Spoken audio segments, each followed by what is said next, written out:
Bismillahirrahmanirrahim. Assalamualaikum warahmatullahi wabarakatuh. Alhamdulillah wassalatu wassalamu ala asrofil anbiya'i wal mursalin Sayyidina Maulana Muhammadin sallallahu alaihi wasallam, amma ba'du. Yang pertama-tama yang saya hormati dosen pengampu mata kuliah manajemen lembaga pendidikan, yakni Al-Ustaz Haji Yudi Irfan Daniel SOS MAG, dan para teman-teman sekalian yang saya banggakan. Berbicaranya saya di sini, saya ingin mempresentasikan sebuah dari matkul manajemen lembaga pendidikan yang bertema atau yang berjudul perencanaan dalam lembaga pendidikan Islam. Tapi sebelum saya memasuki materi, berizinkan saya untuk memperkenalkan. Nama saya Azmi Solahuddin dari Universitas UIN Sunan Gunung Jati Bandung dengan NIM 12120200046. Baik, masuk ke materi yang pertama, yakni tentang arti dan pentingnya perencanaan dalam lembaga pendidikan Islam. Arti perencanaan dalam lembaga pendidikan Islam secara etimologi, pengertian kata perencanaan diambil dari kata rencana atau drive. Kata planning diambil dari kata plan. Planning artinya perencanaan, sedangkan dalam bahasa Arab yakni rencana rumusnya yang berbeda satu dengan yang lainnya. Namun secara garis besar memiliki makna yang sama. Perencanaan merupakan kegiatan menetapkan tujuan yang akan dicapai beserta cara-cara untuk mencapai tujuan tersebut. Perencanaan pendidikan menurut pakar manajemen seperti Guruj 1972 mengatakan bahwa perencanaan pendidikan merupakan proses mempersiapkan kegiatan di masa depan dalam bidang pembangunan pendidikan. Sedangkan menurut Albert Watterson pada tahun 1975 berpendapat bahwa perencanaan pendidikan merupakan investasi pendidikan yang dapat dijalani oleh kegiatan-kegiatan pembangunan yang didasarkan atas pertimbangan ekonomi dan biaya serta keuntungan sosial. Untuk selanjutnya yang kedua, yakni pentingnya perencanaan dalam lembaga pendidikan Islam.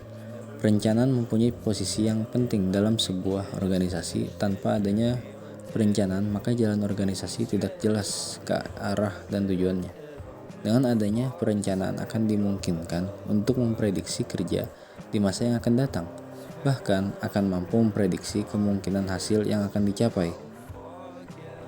Oleh karena itu, perencanaan mempunyai peranan penting dalam organisasi publik di bidang pendidikan maupun dalam organisasi yang bersifat pribadi.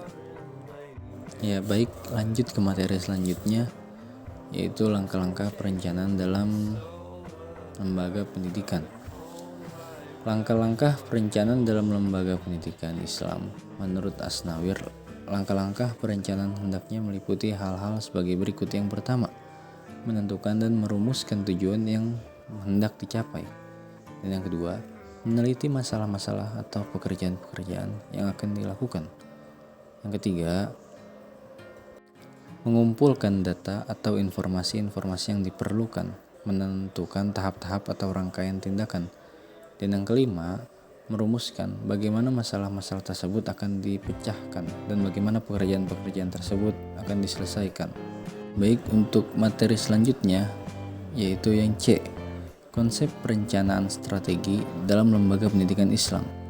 Perencanaan strategi adalah proses sistematis yang melibatkan pengembangan dan penerapan rencana jangka panjang untuk mencapai tujuan organisasi.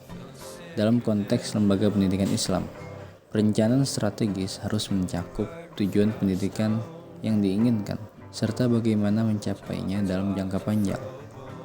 Perencanaan strategi adalah usaha sistematis formal dari suatu perusahaan untuk memperjelas sasaran utama, kebijakan-kebijakan, dan strategi. Menurut Asnawir, perencanaan strategi adalah proses pemikiran tujuan perusahaan atau organisasi, penentuan kebijakan dan program yang perlu untuk mencapai tujuan tertentu.